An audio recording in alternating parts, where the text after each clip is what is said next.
No, no. Hey,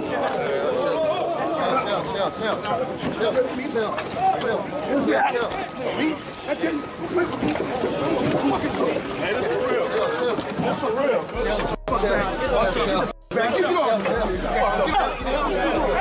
Hey, knock it off! You hear me? Respect me. Fucking arrest everybody here. Get the fuck out. Get the fuck off my property. Hey, chill.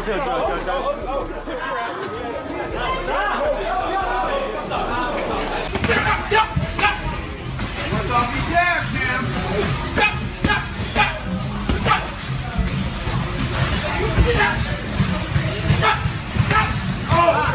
No, chilled Von Davis reportedly ran up to confront Floyd Mayweather face to face. The unexpected encounter, which took place during a recent event, has sparked widespread speculation and interest within the boxing community. Knock it off me. __. Arrest everybody here. Get the __. Out. Get the __. Off my. On the other hand, there has been significant controversy surrounding the pay-per-view figures for the Tank vs. Frank Martin bout held last month. Esteemed boxing journalist Dan Raphael indicated in a recent report that the event garnered between 325 and 350 pay-per-view purchases across all available platform forms. Rick Glazer, a boxing matchmaker and promoter, had earlier suggested that the fight would barely achieve 200 pay-per-view purchases.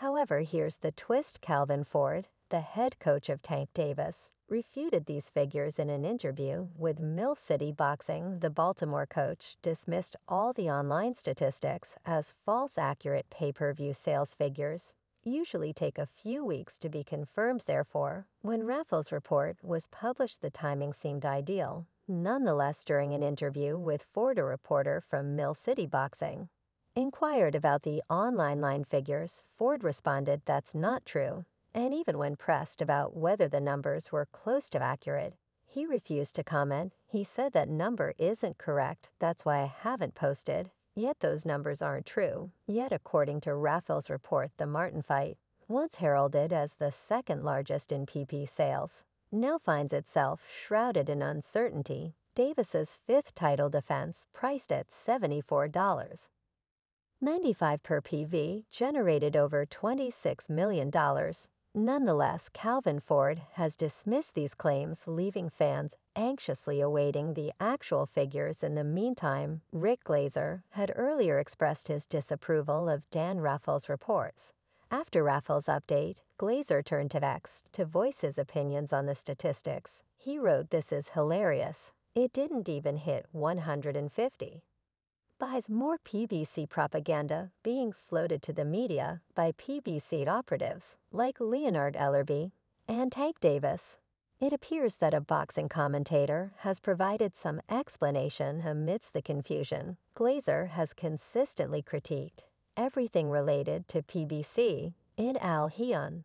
At one point, he even suggested that PBC was on the brink of collapse. Recently, after Glazer asserted that Davis's fight garnered just 150 PV, buys YouTube personality and boxing commentator Showbiz the Adult took to X to express his opinions on the issue. He wrote, "You don't have to believe me or Dan Raphael.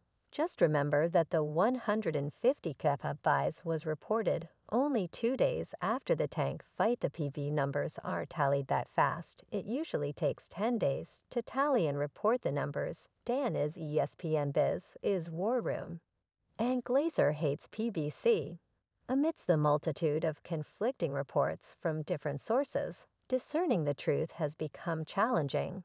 Nevertheless, Calvin Ford remains assured that the existing figures are without merit. Meanwhile, Shakur Stevenson claims that the ideal measuring stick for fans to compare him to Gervonta is his bout this Saturday night against Artem Haratunen on June 15th. Tank secured an 8th round knockout victory over Frank Martin in a bout that remained highly competitive until the decisive finish in a closely contested match the previous year. Martin narrowly defeated Haronian by a unanimous decision after 12 rounds on July 15, 2023. Shakur maybe wishing for the best when he believes that supporters will use his battle with Harriet as a yardstick for Tank Davis boxing enthusiasts who witnessed the Martin versus Heronian have already made up their minds about Shecker. They view this as a poor selection of opponents, especially since Artem is rebounding from a defeat against the same fighter Tank.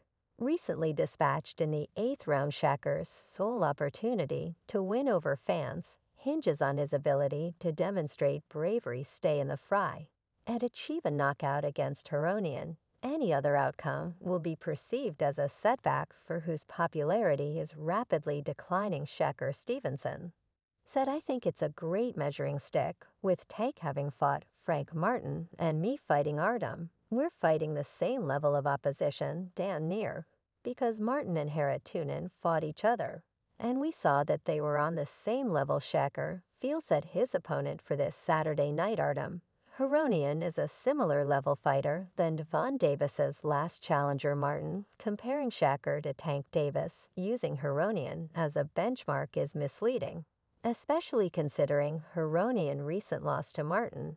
It undermines Shakur's caliber when he's pitted against such opponents. To truly win over his fans, Shakur should have considered granting Edwin de los Santos a rematch. Such a move would have demonstrated his ability to shine brightly against him, especially at full health, leaving no doubt in the minds of his supporters. Now y'all can gauge off of our performances and get the fans excited a little bit," said Shakur, putting a positive spin on his choosing to fight Harriet, who is coming off a loss to Frank Martin. Shakur's decision to take on Harriet has already been criticized by fans as weak, and the only way he can win is by completely eliminating him on Saturday night. Shakur's chances of pulling off such a feat are practically zero. He consistently fights cautiously and avoids standing his ground to unleash his punches, even when facing opponents like Heronian, who aren't known for their punching power. "I want to show everybody who I am. I think a lot of people forgot who I am as a fighter off of one fight," said Shakur. When asked what he hopes to show fans in his fight against the recently beaten 33-year-old Heronian on Saturday, Shakur added, "I don't put out consistent nights where I'm shining and looking good, and one night I have a bad night, and everybody is stuck on that." Regretfully, Shakur has previously fought in dull fights before, including one with Edwin de los Santos. Fans rarely bring up Shakur's previous fights, which weren't particularly entertaining to watch. In his bout against de los Santos, Shakur employed his trademark pullback technique to great effect, minimizing the number of times he was hit.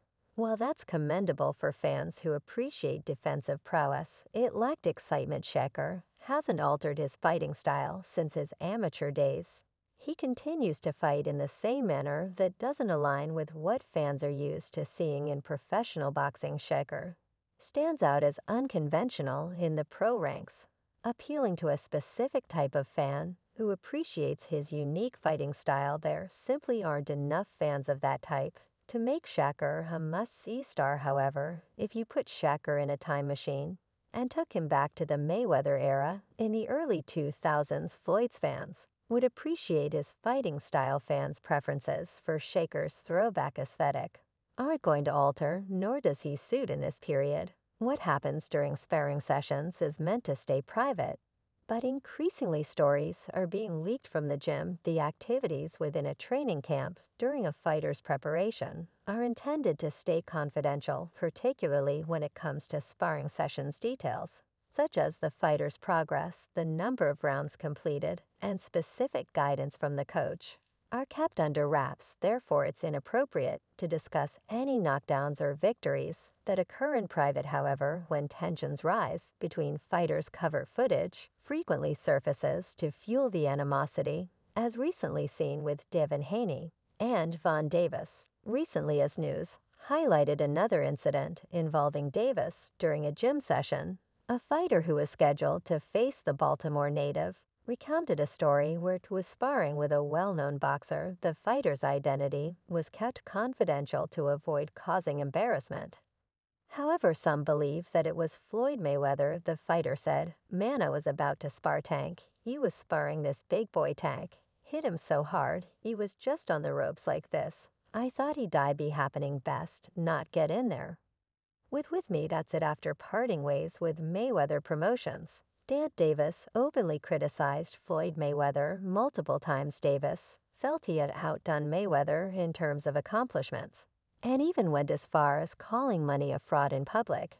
He later prohibited Mayweather's protege Kermel Moton from participating in the undercard of his fight against Frank Martin. Now, Moton has addressed whether he harbors any beef with Tank Davis. During an exchange of light-hearted banter between Mayweather and Tank, Moton tweeted in support of TB, seemingly favoring Floyd Mayweather over Davis in response. An irate Davis decided to pull Moton's fight from the June 15th undercard fight hype. Asked Moton about his beef with Davis prior to his fight on the undercard of Nate Diaz versus Porge Masvidal, Sakon Moton said, "Yeah, I wouldn't call it beef. Him and Floyd had some beef going on, and I had posted a tweet of me and Floyd. I guess it was bad timing to post it. Tank felt it was directed towards him, so you know he took it the way he took it. Things happen. And that's in the past. I'm not really worried about it." Moton boasted of his affiliation with TBA at the same time that concerns were voiced concerning Mayweather Promotions in the wake of Leonard Ellerby's departure. Moton added, "I got my team. I know Floyd got my back. And I got a really strong team. I trust them. I'm going to get on these cards and put out great performances." Kermel spoke of Floyd, assuring him of the prospects that will present themselves in this situation. Kermel Moton faced a setback when he couldn't perform on Gervonta Davis's MGM Grand Garden Arena undercard. However, Moton promised his